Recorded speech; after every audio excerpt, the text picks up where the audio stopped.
we're here for the final game of the night. KT versus the Jin Air Greenwings Root, picking up his first MVP of the season. To be fair, it is their fourth game. I believe that they have one in total here in summer, so props to them. They've gotten a leg up here in the series. So let's see if they can actually make it happen. This says, don't give up, KT. No to the relegation. As it's a reference to a political thing that's going on right now that I'm not going to mention. Nice. Anyway, let's jump into pick and ban as KT Rolster versus the Jin Air Greenwings. Game number 3 begins now. Well, I'm going to mention a political thing that's going to be the talk of the town. The G2 battle we have between Jin Air and KT Rolster. Grab still doesn't know who he should be more fearful of. Will it be Jin Air? Will it be KT? We're fearful of supports at the moment if we're KT. Don't want to allow Root to go back to his Ezreal Kench ways, as both sides of Azir Corki are banned. We're getting bans we don't see in other regions all at the same time, which means we're going to have some cool stuff open, Valdez. Good news for KT is that Jin Air, they don't play the meta stuff. They got the ultimate hipster duo of C's and Chongo. They know what they like, and it's usually stuff no one else plays. Ban all the boring stuff and the good stuff for Prey, and then let's pick some really fun stuff. How about Karthus Zed again? All right. Give it another try. All right, we're building to something in that story. What are we building to with our first pick? As Nasus is being hovered here. Lock it in, KT, at first pick. Ha, they're scared. Ha, cowards. Gonna be picking up BDD's Akali. Kingen's played it as well, so it is a true flex pick for KT. Action on to Jin Air, though. What do you want, Jin Air? What do you feel? Zyra Khan could be considered. Nautilus would be the sort of stuff we get behind. When you're not winning a lot of games, we're fans of easy to execute. I'm a fan of the Nautilus support for the side of Jin Air. I could definitely see playing some Xerath jungle. That sounds awful. The Kai'Sa's a flex pick for them, remember? He played Kai'Sa jungle already this season, but he's going Karthus. And this is a Karthus jungler that would definitely make LS very mad. He's not that much into farming. He likes to get as many Dark Harvest stacks as possible, and often die trying. Yep, he is just that type of guy. Doesn't matter which champion he's playing, he wants to get in your face. And that does open up the Karthus Zed combination. We've seen it before. Not exactly with the Nautilus first pick, but with the Karthus second into third pick Zed, we have seen. Well, Prey's going to have an emergency button on the Xayah, that's for sure. Doesn't seem like they're so keen to give up something like the Sejuani and potentially dominate the discussion of bans across Jin Air's side, with focus towards the Sejuani enablers in lane. Chongo might be just rolling it back on the Jace, definitely less sexy than the Zed, but already Zed is not facing an AD carry. He finds it that easy to assassinate. Maybe this time they feel like they can actually win, so they are saying, hey, this actually is good too. You get a bunch of poke down, and then maybe you can just poke further the entire team with the Karthus. I'd like you to poke your eyes towards that win rate on Jace, 60.7%. What'd you say? Poke your eyes towards, not poke your eyes, comma, and. Okay. As the Rakan ban be drawn. KT have a lot of combos in a different way, right? It's Zyra Khan, Sejuani Camille, Sejuani Aurelia. There's a lot of stuff you want to ban if you're KT. Or against KT, so if you're Jin Air. Speaking of KT, though, what do you give respect to from Jin Air's side? Kai'Sa would be the most obvious ban because they already have a draft that could work with Kai'Sa. The Nautilus is very often the lane partner of said Kai'Sa. But so far, it's just the Renekton ban. Aatrox has gone up in priority. Oh, I'm sorry, Ayayatrox has gone up in priority. Or just Trox. That's my recent favorite. I'm where the two A's are silent. I'm more into Vans, personally. How about that being Trox? As Camille, gonna be drawing a ban here. Does that just mean that Lindarinag's gonna be going on his tried and true Aatrox? I'd say the chances are pretty high unless I get spanned out here instead of the Kaisa. Any other considerations you could go for? I guess the Ezreal good with the Jace for the poke. So they'll take that one away. Daring Jin Air to lock in the Kaisa, which seems very likely. Anything else will be a movement away, but hype. What about a last pick crazy AD carry like a Twitch or something to get instantly killed by a Kali? Sure, that sounds good. Kaisa was the very obvious selection to be taken. Are KT gonna mess with our expectations here? Could be a support Sejuani. We talked about that in the previous draft today. So they do have a lot of different ways they can go.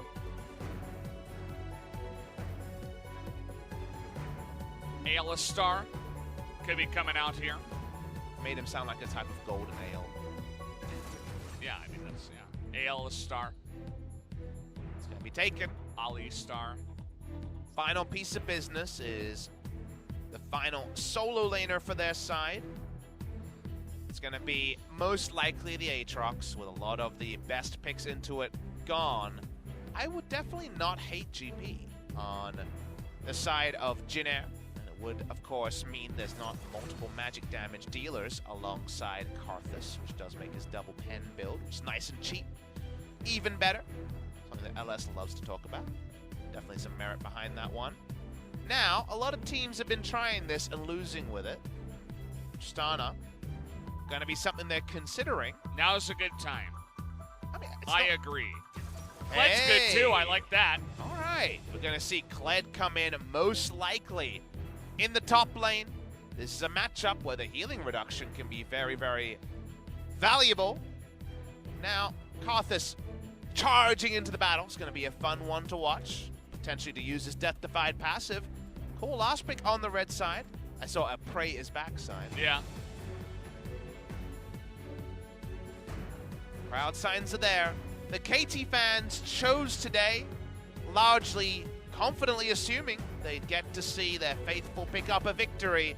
Instead, this might be a dark day. This might be KT largely condemned to relegations, which is what a loss to Jin Air represents. And if we're going to be honest, if you lose to Jin Air, relegation sounds like the right spot for you.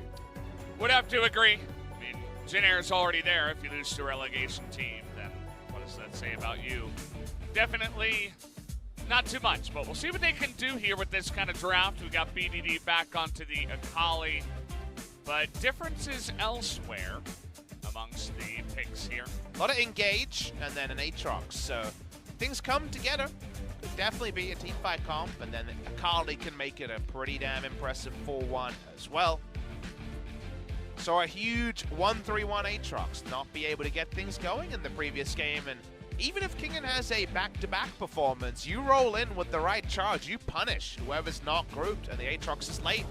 You can get big inroads here, not quite the same siege options, but a lot of physical damage and seizes Karthus. He plays this champion a little bit different like he does all of those jungle picks. Should be a fun one either way. Let's jump into game 3, game 6 of the night. And finish it off strong here. Let's see if that Glad plane is finally going to fly in the sky as we're going to hop onto the Rift right now.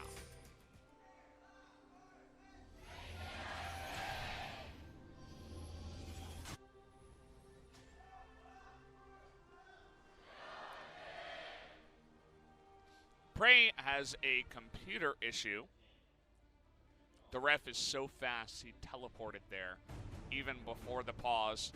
Can show to you guys, as apparently it's some computer lag that is happening here. So we're going to play some more Minesweeper just to try to, you know, filter it out of the system. Trying to spy with my little eye what's going on there, but it's a bit faded from this angle. Zoom in, please. Teach me your secrets, Riot Games. Yeah.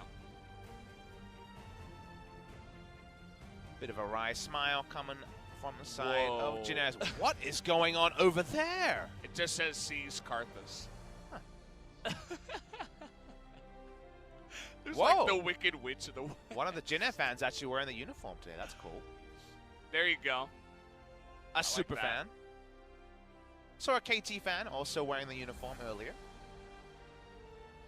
Prey staring on intently as we get a bit more time to check power levels. Prey is back this sign. Back says, Cloud Templar is mine, says this sign. I think he's married with children, so... Yeah. It also says uncle down there at the bottom. Not Papa, though. Instead of Oppa or anything like that. Relegation zone, never. For KT Rolster. Well, I mean, that's just a lie. They were there in spring. Well, yeah. Never again, he should have said. Agreed. Big smiles on Lindarinag's face, because see, they've got nothing to lose, right? Yes, they could go 0-18 and be a statistic, but at the end of the day, there's so much on the line for KT, and there's pride on the line for Jin Air. It's just very, very different stakes. What has happened with that Glad plane, the second side? KT's trying to like hand it over or something. It's like smacking him with a giant Glad plane. System BDD. Super carry. Is this like BDD is online? Carry mode initiated. There we go. Yep. This is a cool sign. This is something like, it says, KT, you're already dead. Whoa, Jin Air's got badass. That doesn't look like a guy who's wrong. He seems to be correct much more often than he's wrong. Chungus is trying to remember if he left the stove on. Come on, Big Chungus doesn't have a stove. All right, Departure's ready for Jin Air. Wow, that plane's going straight up into the sky. That seems like some bad... I think that's breaking some plane codes. There's a lot of pink as well for the Jin Air Greenwings. I'm not convinced the pilot of that plane has fully done all of their onboarding, because I don't know about the angle there. Planes do surprisingly go pretty straight up, actually. I believe it says, please one win. Yes. To be fair, do you remember the famous interview with... It wasn't Grace. Do you remember who was into? Was it Root? Do you remember in the preseason interview where they're the going Jin to try Air... to get more than one win? Yeah, we're going to win 2 games this season, and his team like slapped him like, what are you saying? And like actually he was on the money. Yeah, well, they've only got 2 chances left. So... Fans from Jeonju joining us in the audience. I've been to Jeonju. It's lovely. Very nice barbecue there. Yeah. Sounds just cool. Back into game, says our translator board. That's a good sign. Probably don't need a translation on that one. Yeah. Let's we get just in have the Nocturne Ultimate hit us, and then we know. The Asus monitor. Hopefully it is heralding some video games of the badass variety. Are we fighting? Are we cheering? Are we fighting? I guess we already did the cheering. Oh! First blood. Of damage. Yeah. Of on-screen damage. As he is Karthus, and isn't there something ominous about Grim Reaper Karthus being the skin choice here? Oh. I appreciate it. Is all hope to be extinguished, as we see that Score has done the good old swapsies to the sweeper. Karthus pathing can always be weird and wonderful, and this is C's, who loves to go for just the most shenanigans. I would assume we're starting blue here. If you think Mairang is a coin flip invading. jungle, they're going for late invade. Oh boy.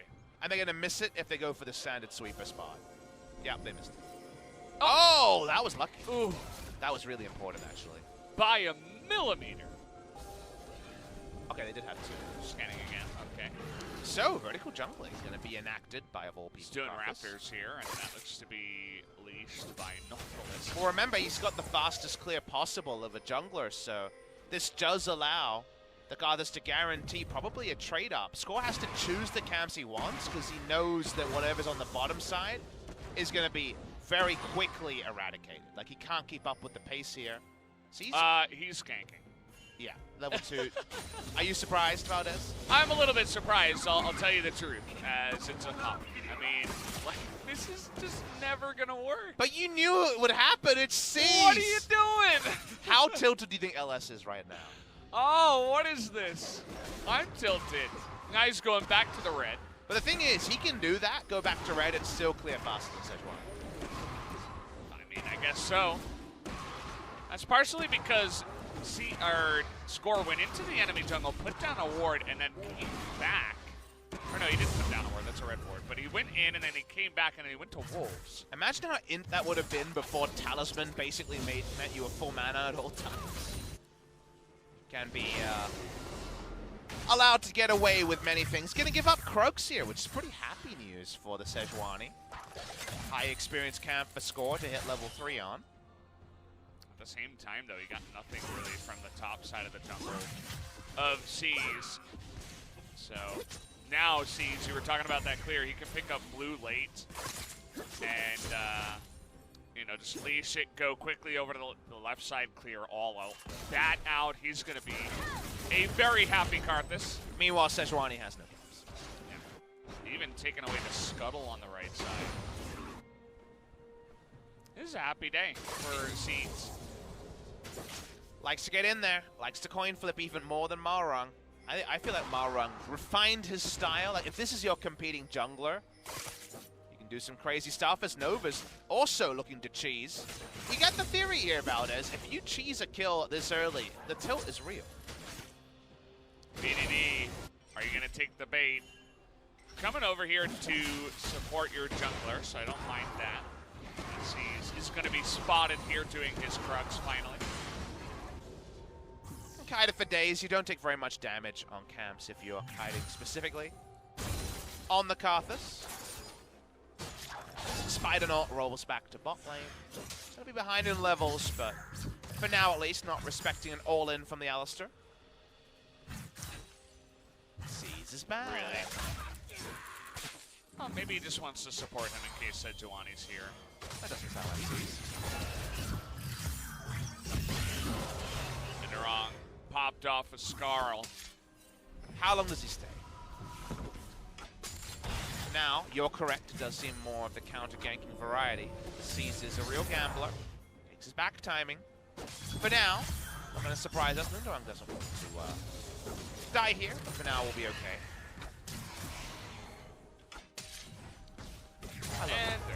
I love watching Seas play. So good. He's the opposite of Score in so many. Yeah, that's true. There's pathing junglers and there's... He paths to the enemy, you know. I suppose it's a good style in solo queue. Want to get baited in, be the level 5, Score lying in wait. Couple of camps behind his opposite number of seats. In the early laning phase, I think Aatrox will be just fine in this matchup. Can see he's actually controlling good old Kled. He's having a really good time so far. Lindarinag looks like right now, technically only down 1 CS if he gets all those back ones, but he's not going to. Because some of them will be zoned away. But overall, yeah, I mean, Kingen doing pretty well to start things off here. The Kled, of course, as he gets some items, will be feeling a bit better about himself. And the roam potential is significantly higher. Would have to guess bot lane. It's not that easy to make the inroads because Alistar is, as a champion, is probably one of the best to counter Kled. He can tank the ult, he can headbutt afterwards, he can do a lot of things to disengage and Kled engage.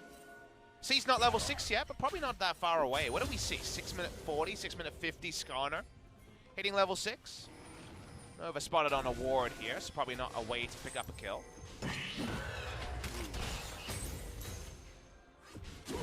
As we're engaging here, Seas is real happy about this one, but Nova not so much, as he's going to flash and die.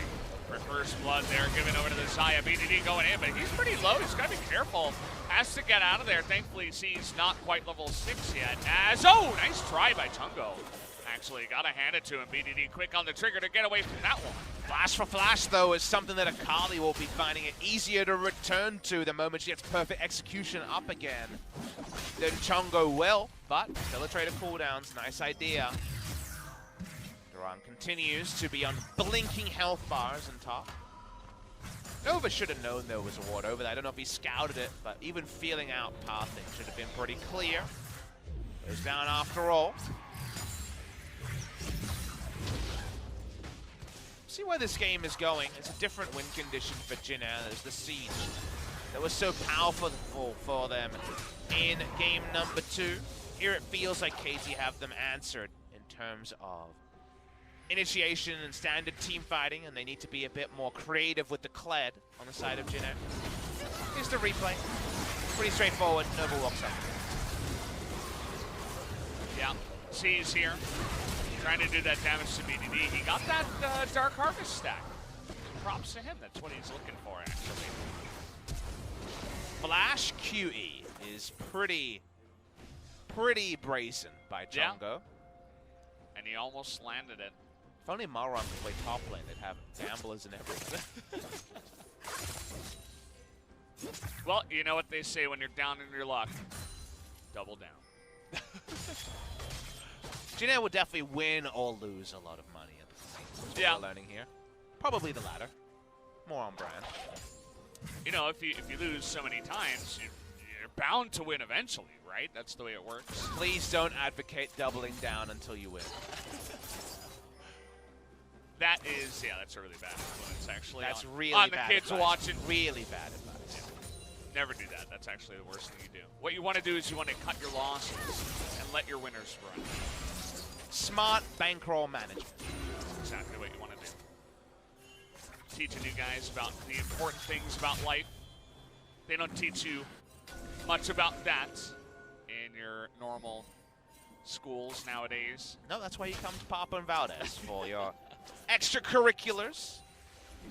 We try and help where we can. KT getting some river control around bot side, so wanting to set up for further kills onto your boy Nova. Remember, Prey can swoop in here, so Nova can't afford to trifle too much with the Sejuani.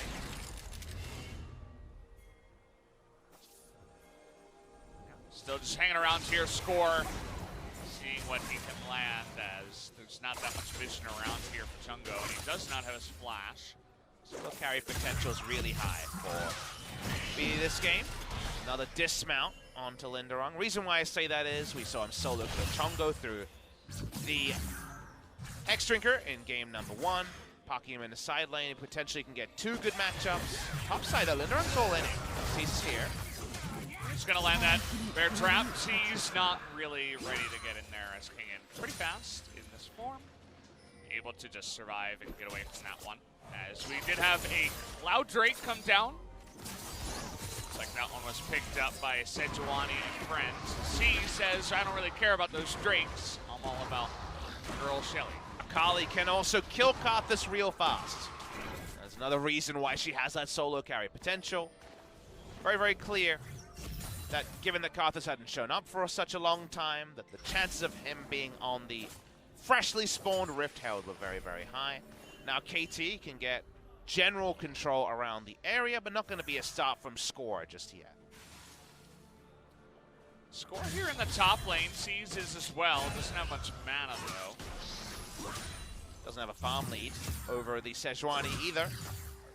He's just behind Valdez, which is not a good look with how the game started.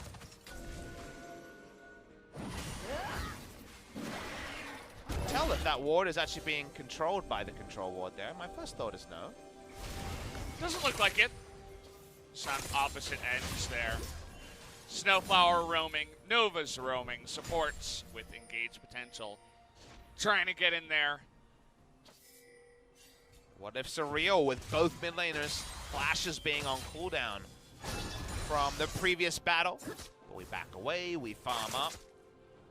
Incremental farm lead in top and mid lane. The side of KT and Zaya's doing her thing in bot. Who's going for early 100 AD? Definitely be a whole combination of items here in mid lane. SnowFlower postures for a WQ, but just has to accept a relic shield. You mentioned that control ward that's not controlling the ward in the pit, so that does mean that Jin Air should know about this coming down. I wonder if they can really do anything about it. Teleport on Lindarinag. C's is going bottom side. Looks like Akali's getting first roam anyway. Lindarinag's not going to back, but it doesn't really matter. Looks like they're going to give this one away. It's KT with their incremental leads here in this game.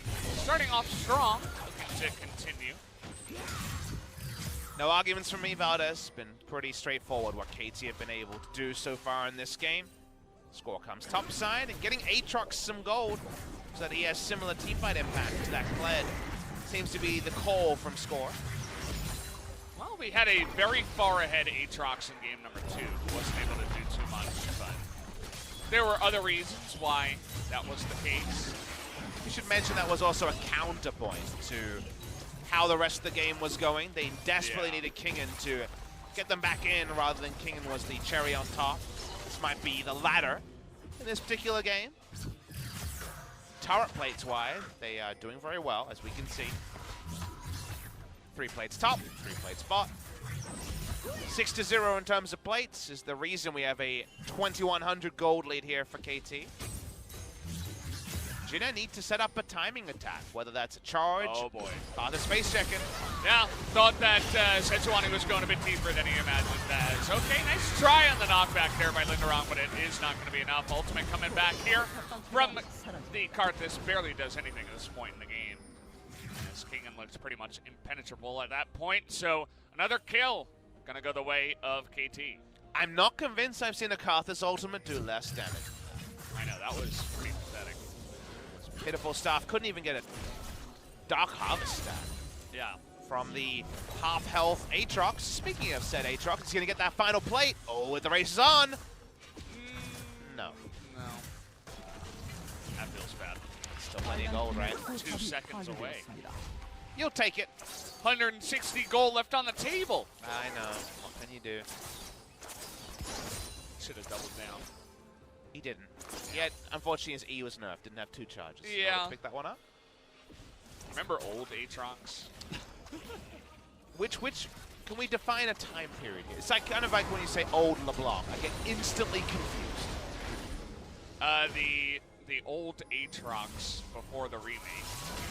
So, not Aatrox with 2 charges. You mean auto-attacking Keen got a lot of wins on it. Yeah. Aatrox. Okay. That one.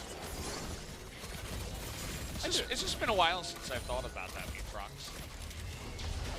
It's like an old friend that you don't see very often anymore. What's your favorite old version of champion that no longer represents the new champ? I must admit, this is a popular one, so it sounds like I'm pandering, but I did love to play bot lane Graves. Yeah, that was fun. With a really nice auto attack, especially Mafia Graves. Oh, it was just beautiful. Yeah. I think Urgot was one of those that was pretty popular too. Champion was so underpowered for a long time. He was pretty busted back in 2010. Yeah. That Urgot. As we're getting on to the Infernal Drake now, but Jin Air not willing to let this one go. So you're going to go wide here as SnowFlower trying to start this up. Gets the ultimate onto C's here, but is still alive. Immediately going to be taken out, but can they get BDD on the back of this one? Requiem is not going to come down here, and everybody on KT looking to survive so far. Nova and C's the casualties in this fight, but a lot of health left over here for the side of Jin Air, so KT not willing to continue on the fight. Important cooldowns not available, charge not available, Requiem not available.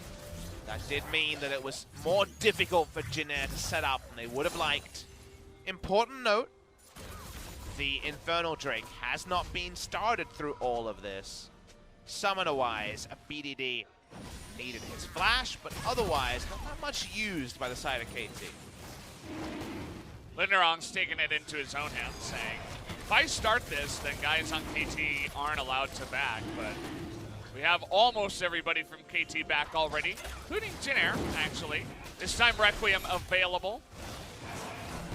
4 C's to get the wall down. BDD's in there. He doesn't have his perfect execution yet. This is a good time for Jin Air to fight, going in onto SnowFlower, who is going to get a big knockup. He's sacrificing, trying to delay time, but it is going to go the way of KT Rolster. The sacrifice does work out, as it's just the 1 cow for the Infernal Drake. That was trading places between KT and Jin Air. BD went in. SnowFlower was caught alone, and yet 1 kill on a support for an Infernal Drake is the sort of trade where the value to KT is undeniable. You'll definitely take that The Kled ultimate there, left a bit to be desired. The Requiem could never be used. Let's watch the replay on this one. Try to specifically focus on the Kled ultimate. That's one of those make or break cooldowns that can be oh so important. Started off with a lot of battling, as we can see. Definitely didn't see too much value on that one when this play. This is where the Kled ulti was used. Places happens and a little bit late there. And he also shorted it. Could it have been any worse? Oh boy. He didn't end cast directly into the wall. Yeah. Fantastic.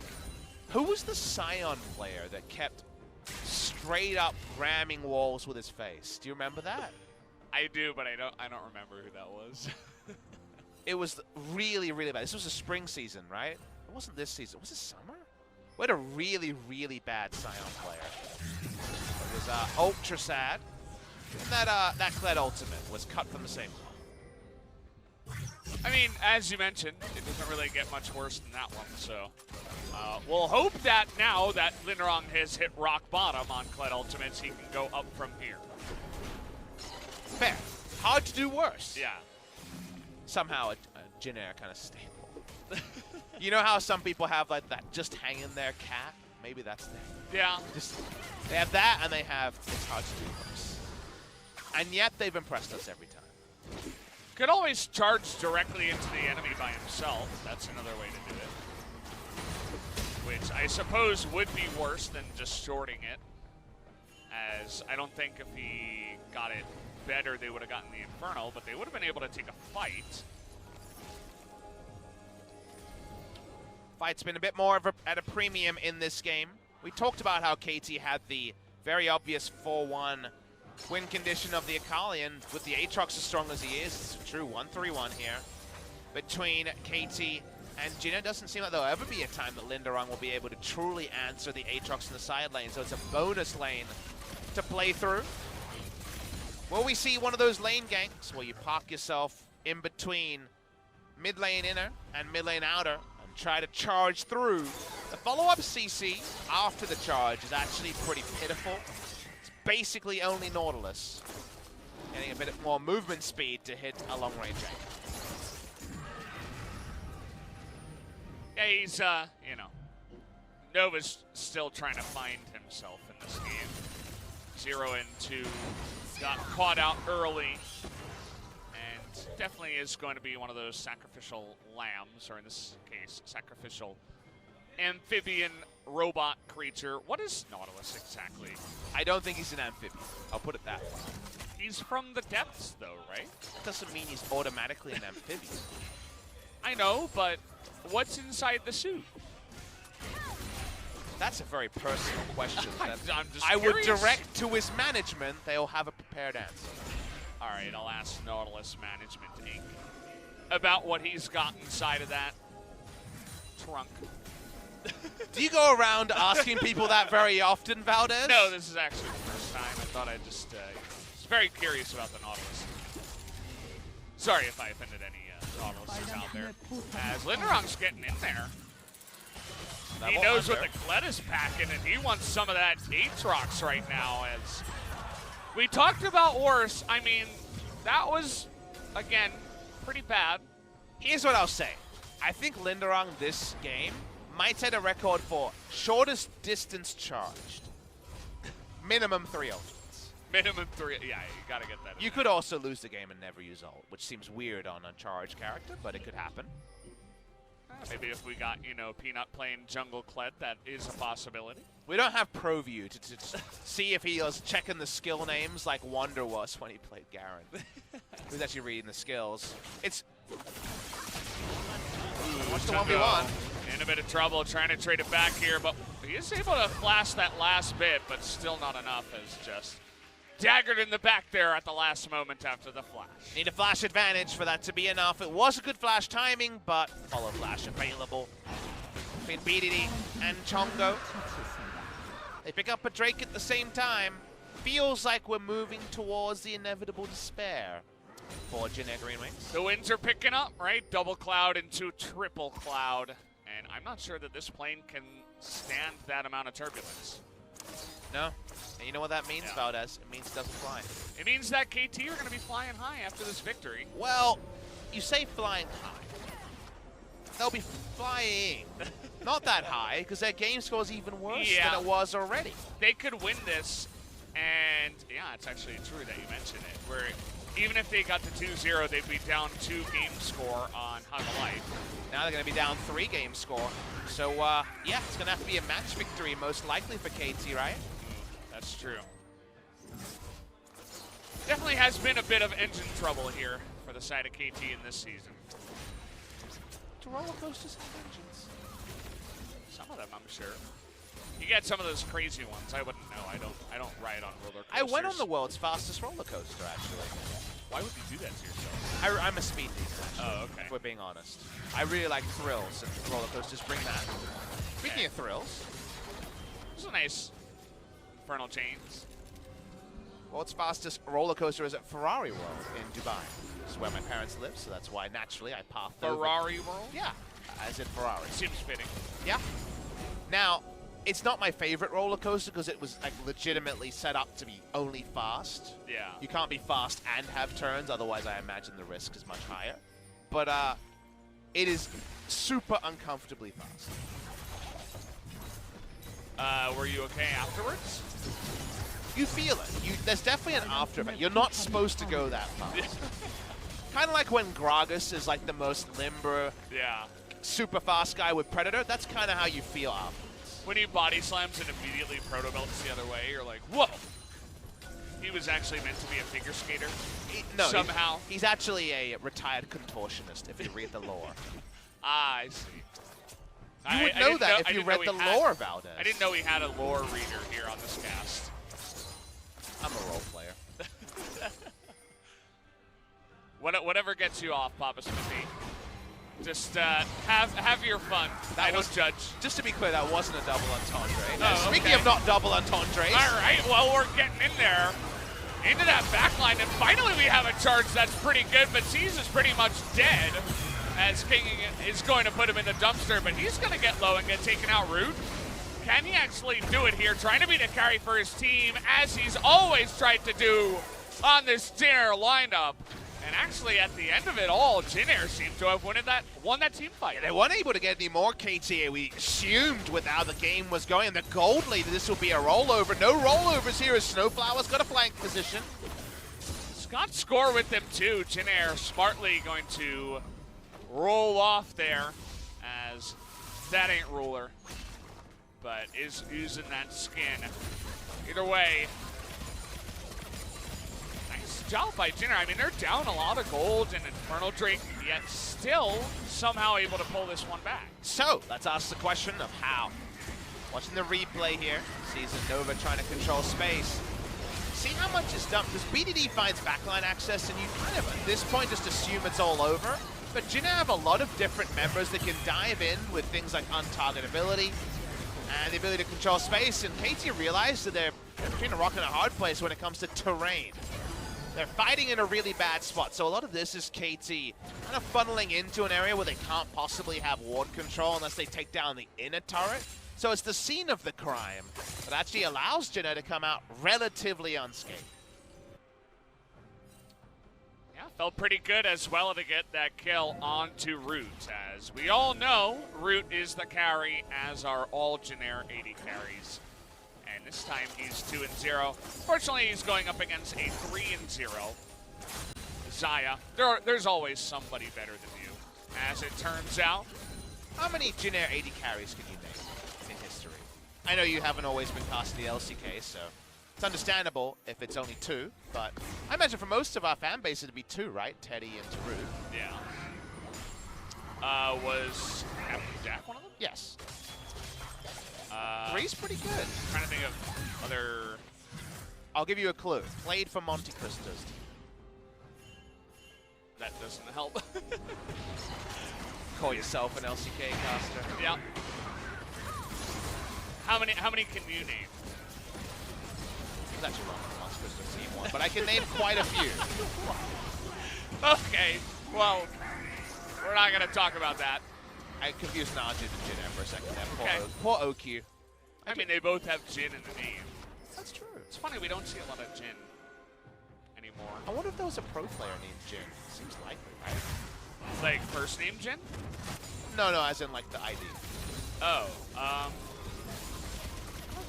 mean, it's possible. Jin's not that uncommon of a name here in Korea. And Japan as well. So, definitely the chances are higher. KT making their chance to win the game higher by just picking up 3 Drakes. Always a backup win condition if getting victory over Jin is too hard, is its score being able to tank this for a while.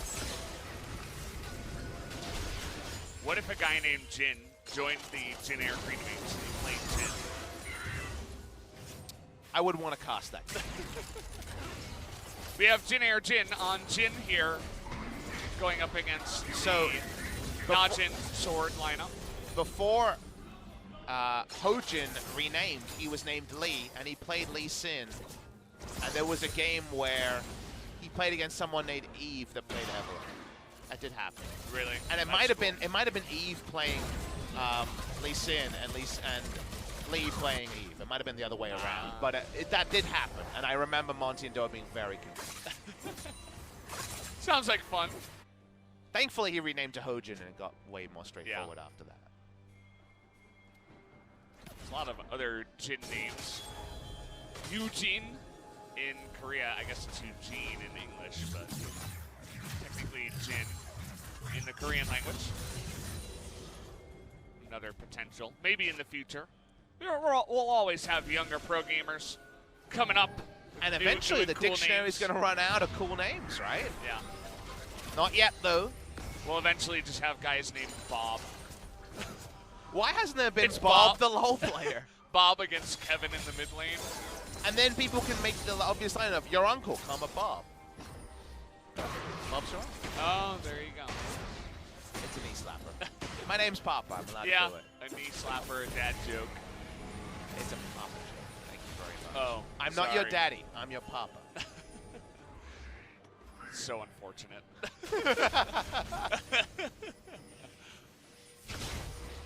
KT really don't want to hit the Baron. Having trouble with this. You gotta be careful, you know. There's a lot of opportunity to charge on in there and get Kai'Sa into your back line. It's a bit scary, too, because if you take the increased magic damage, then Karthus can just ult and get you off the pick. Kled can jump in. They want to pick someone, and speaking of picks, might pick a winner here.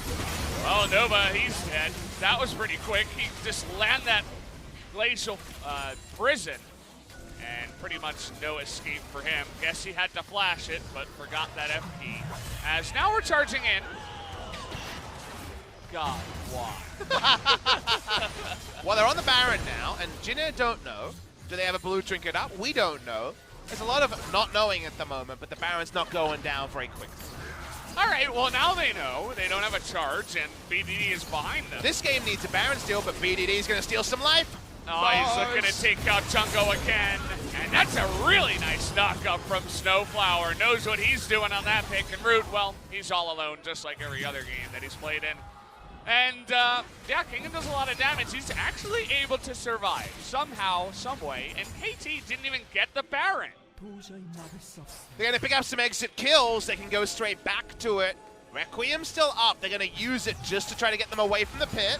Not going to kill anyone. It does actually negative damage. Why does it do so little? Because he has Morellonomicon and no Dark Harvest. Why did he build the Morellonomicon? Because Aatrox is on the enemy team. Yeah, it does feel that way, doesn't And Alistair passive. it? And, Ollie, I guess. Well, take a look here once again at what happens. Well, I think BDD happened is kind of the real talk here. He was 1v3, but Akali across the slippery side. Nice follow-up from SnowFlower. Should get the compliments, given that we've been quick to criticize a lot of his mistakes so far this series. Lindarinag didn't have his ult. He decided to give it up earlier. Goodbye, Karthus. Okay, Karthus not here, no Requiem. Not doing much. Still no Baron. for KT, but they just took out the jungler, so I think this is the moment. Oh, and scores a secret agent, 007. Lindarinag just got his charge back. Lindarinag, let's charge in there and see what happens. All right, come on. 8th time's the charm. Can he do it?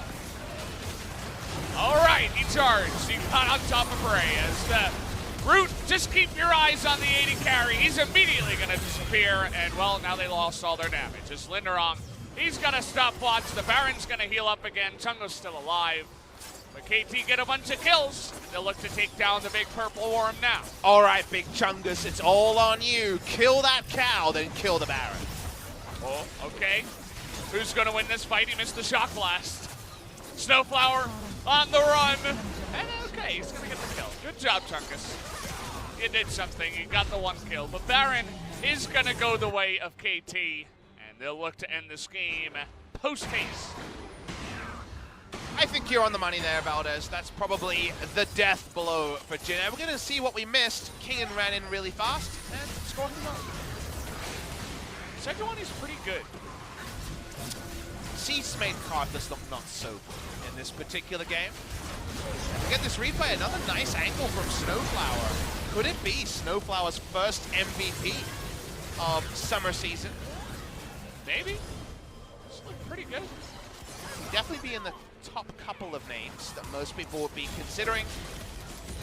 Baron's gone. The gold lead is comically large. I don't think KT can lose this one. Don't get too excited, Papa Smithy. You don't, They're beating Jin Air in 3 games. I'm not excited. Well, at least they're beating something. That hasn't happened too often in this summer season, so KT will take what they can get. If it means taking down Jin Air in 3 games, that will at least add a win in the winning column. Hard to see any more turns of the script. 5 Drakes taken down as mid lane. Oh boy, they're gonna take down Score. Okay, in goes BDD. Did he go a little bit too far here? You can see Root trying to take him down, but BDD is gonna go in the back, but the Zhonya's is gonna be good, and unfortunately Root doesn't have the damage. Requiem again basically does nothing, as Kled is finally gonna go down, and KT will be able to win this game. It is a 5-for-2 trade, which you'll take. KT will keep themselves in the run to avoid relegations, but after Hanwhalai's victory, everything gets more difficult. Not sure it's the time for cool poses. Made hard work of it. The KT Rolster do take down Jin Air, and that means that Jin Air's chances of getting on that win column seem to be slim to none. Yeah, it does feel that way. Fortunately, as, you know, a couple of pats on the back, they were able to actually take the win in the match at least. As Jin Air now 0-17. They've got 1 more shot, and it's against Griffin. Well, will Griffin choke in the chances of denying a team a 0-18 season? Is a fun way of spinning that as anything other than the 0-18 nightmare. That's going to be on Friday, by the way, next week. You guys do not want to miss that one. I believe that you and Atlas are actually going to be casting that one. Oh, good. Next week is my one-day week. I'll be on the Saturday doing King Zone KT and Sandbox SKT. It's a pretty good one. I'm jealous of that because it looks likely that it will be, well, depending on the relegation battle, it could definitely be Score's last professional game, given his pressing concern with the Army next year. Yeah. MVP going to be anointed here. I gave my vote to SnowFlower, who's had a really, really poorly year, coming back from Turkey, where he was last year. Wasn't able to get synergy with the 280 carries on KT in spring, and people largely passed the blame over to Gango and Zenith. Prey came into the roster, but not much has changed, and has made many significant mistakes, so we'll see. If he's going to pick up that MVP here, Jin Air pack up their belongings. We still have players on the Jin Air lineup that have never done that bow to the crowd. Valdez, Yeah. especially Chongo, right? So I believe Chongo and C's have never done the bound. Feels pretty bad. At least he got a win here for summer. I'm not sure if he picked up a win in spring. I think that was his first career win, potentially. That might have been his first career LCK win. level. Wow. Well, at least he got something tonight. As Coach Han going to gather the guys here, and we'll come back fighting the next time around is always the message. Never give up, as they'll be trying to, avoid going down into Challenger Series at least. I wonder if we got any strong teams from the Challenger side this time around. Doesn't seem that way.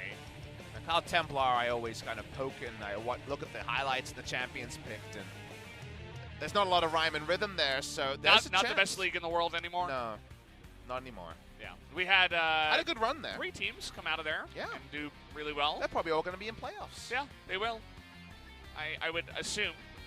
Although we'll see what Afrika and Kingzone, those are the 2 teams that are really like, we have to win everything in order to make it. So, unfortunate circumstance for them after Afrika took the loss earlier yesterday up against Sandbox.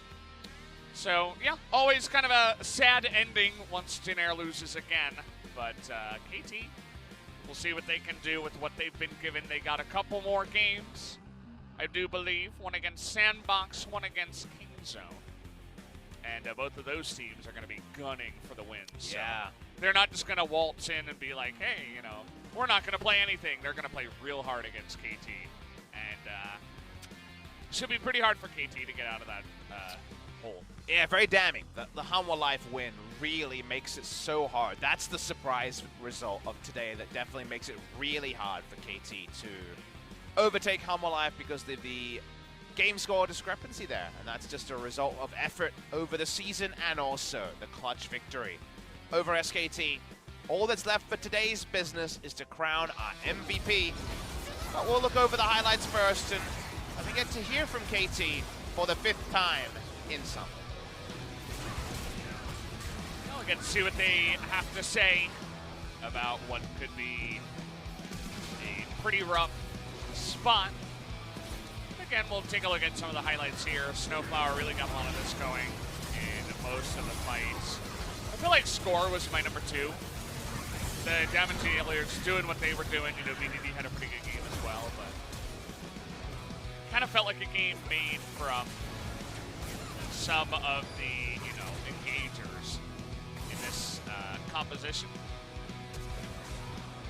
It was a tough one, if we're being real. Tough to watch in a couple of different ways. It seemed inevitable at a point, and yet, because it's KT and Jin Air, KT have struggled to close games, Jin Air have been unable to close games, so that's why we dubbed it the Unstoppable Force versus the Immovable Object. Again, shout out to SnowFlower, a lot of good moments here, even if he doesn't pick up the MVP. I think that he deserves to hold his head up high. He was another one of our trash talkers. Remember, it was Sangyun and SnowFlower, the old Afrika Freaks duo. They would always have such fun banter against each other, but turns out when you're not able to win very much, the banter level inevitably goes down. Yeah, you don't have much to say if you don't say it on the Rift, as it is in all sports. Big Chungus had a moment here at the end where he was at least able to kill the support. He did. I tasked him with killing the cow and killing the Baron. And 50% is pretty good. It's way higher than Jin Air's win rate, so take what you can get. Yeah, 50, much higher.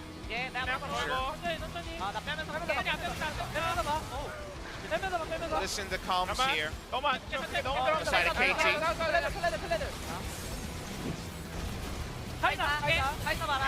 Kaisa. They were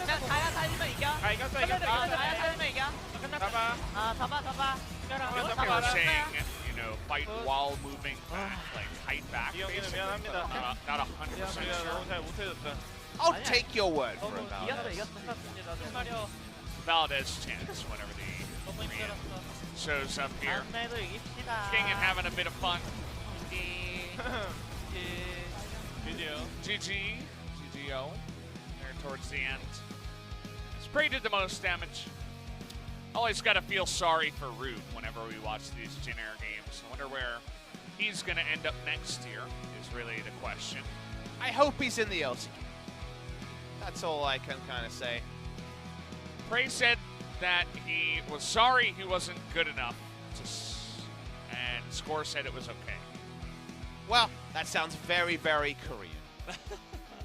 Very a lot polite of to each people very eloquently telling me they can't speak English, which I'm always like, but you just told me that so eloquently, so it sounds like you can speak. Like, I'm so sorry, but really my English is not at the high standard that I would, really I'd want prefer it to to be. refine it before we engage in discourse further. And I'm like, as SnowFlower, the one finger thumbs up. I believe this is his second MVP of the year or his first. There has not been many. He had a couple of good moments. You know, he got that first blood. He was able to follow up on a lot of the action later on, create Hex flashes, to just open up these fights. I mean, it wasn't like game-breaking, but he really made the road to victory much easier for the side of KT. Take what you can get, and it's KT Rolster. They pick up their 2-1 victory. It doesn't help their game score predicament. But let's get that interview going so we can wrap up what has been a weird and wonderful day of League of Legends. Hand it over to Ji-sun to help out with the translation. Thank you very much, guys. This is the number translation, and we'll be hearing from BDD SnowFlower from KT Rolster. 2-1 victory. BDD, how do you feel right now? Today was a must-win game for us. Well, earlier today, one of our plans was broken, so we were a little bit sad, but it's a big relief that we got this win. SnowFlower, your first MVP, how was today's match? So, we were watching Hana versus SKT earlier, so we had some plans in our mind, but we were having a bit of a mentality broken down, but we were able to get this win, so it's really happy. Also, Kingen was making some trash talk in the interview. Well, I had nothing. Well, I wasn't thinking much before today's match, but after I heard that he is the player who only lived today, so I kind of learned from him. So I'm gonna be a guy who only think of today, who only living for today, not tomorrow. So game number 1, BDD, your main champion, or most big champion, Azir, was first picked. So what's the thoughts on Azir from KT Rolster? Well, there's no counter champ up against Azir in mid lane, so it's really good to kind of lock in Azir in the early phase. So,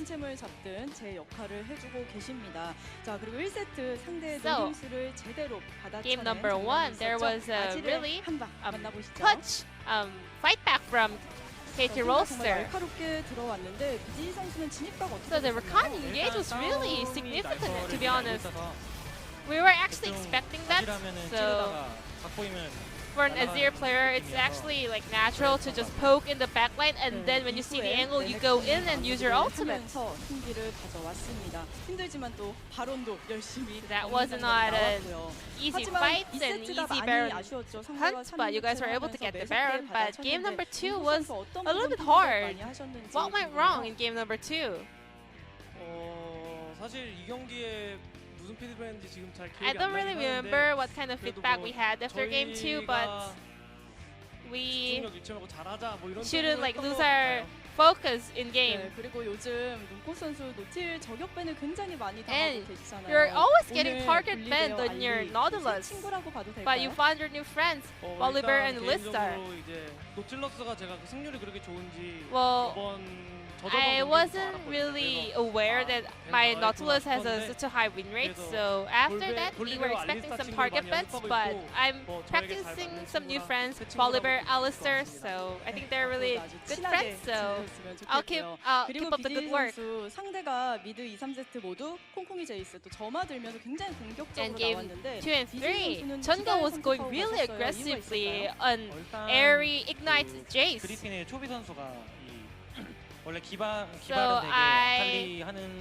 So watching Toby playing Akali Well, a lot of players go for footwork, but well, Doran's ring is not a very common choice. But after seeing Chovi's performance, I thought it is also a good choice.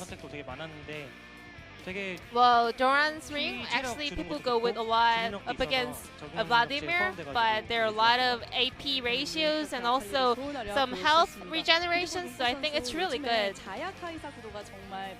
And also Xayah versus Kai'Sa matchup in bot lane is the mainstream, so any thoughts on that matchup? Well, Xayah Kai'Sa, I think I agree that it's a mainstream, but I think Xayah is better, or I prefer Xayah better because it has a ability to kind of avoid or survive. So game number 3, the Baron was most significant decision, but it wasn't really that easy to hunt that down. So tell us about your position in this situation. Well, I was expecting a huge fight over there, so based on the spell check, I told my teammates that I'm gonna go and engage. Did you have the confidence you will be able to take down Jace? Well, I knew that I would die there, but all of my teammates can back up and just clean up, so it's worth it. So 2-1 victory today. Maybe some plans might have changed, but KT Rolster also managed to get this win. So any resolution going into your upcoming series? We are in a very risky position right now, but we're just going to do our best in terms of preparation. So we'll make sure to win all the upcoming series. And SnowFlower, any response to Sanghyun's trash talk to Hana Life? Well, Hana Life today, they defeated SK Telecom. They might be thinking that they're up in the position, you know? So keep it that way, you know? And we will just show our best performance in the Sandbox series. Today was a very extended game, so thank you very much for this interview, and this will be the end of the interview with BDD, SnowFlower from KT Rolster, and I'm gonna pass it back to our casters. Thank you. Thank you, Ji-san, as always, for the wonderful translation. Good to hear from SnowFlower as well up there on stage after his first MVP alongside BDD, who has had many. And as we have said before, they're at the same win rate in terms of matches, but they're down 3 games compared to Hanwha Life. So things are looking pretty scary for KT unless they can get a big win against Sandbox or Kingen. And Jin Air have one team to get that big win, the first one. And it's against Griffin, who right now, with SKT's loss, are probably favorites to finish first overall. They have a very soft schedule next week. Hanwha Life have Afrika and Griffin. Realistically, they have to win one of these games, or one of these matches, I should say, because game score is unlikely to improve enough. As you can tell, if both teams lose, even if KT lose better, in terms of like 2-1 losses compared to 2 zeros, they will still be below Hanwha Life. So they need to win one of these matches. And it's 2 teams that for now are in contention. Their best hope is that Kingzone are eliminated before their final game of the season, because then there's a chance that on their day they can channel something from the ethers to pull off a big heist and avoid relegations. Another big match day tomorrow that's going to be brought to you guys by Atlas and LS. Griffin versus Kingzone Dragon X. Kingzone kind of on their last legs. They got to win everything they have left, and Griffin, of course, also in the runnings for playoffs. And Gen.G versus Afrika. Same thing for those 2 teams. More pressure on Kingzone and Afrika, though. If Kingzone and Afrika lose, they're basically eliminated, as far as I know. I don't know if that's mathematically correct. I haven't reviewed it, but they've played a lot of games already. So feels that way. Those are the teams that have the most to worry about.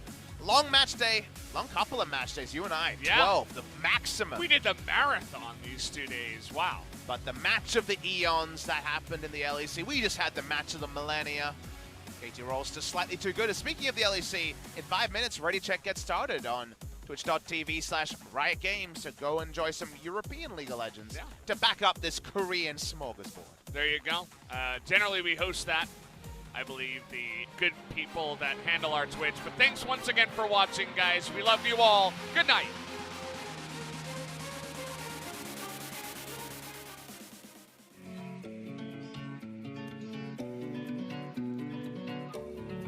You take me higher when I feel low.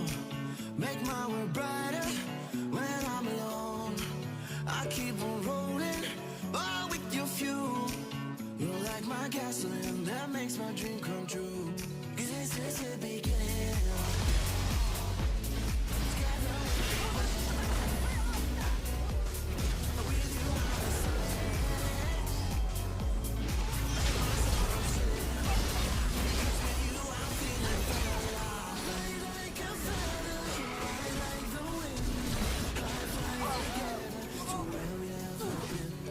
You taught me loving without all the pain. You're all I need.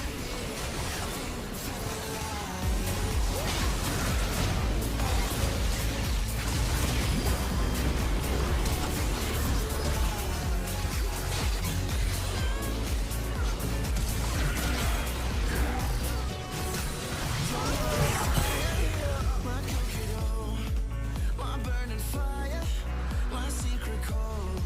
I keep on rolling, oh, with your fuel.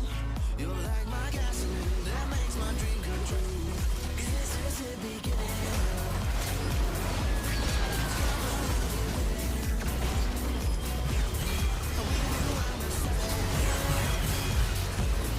Make my sorrow show. 'Cause with you I'm feeling feather light. Have you ever wondered how it feels when everybody does what you say? Have you ever wondered what it's like to rule the world for a day? I'll fight until the end. This place won't grind me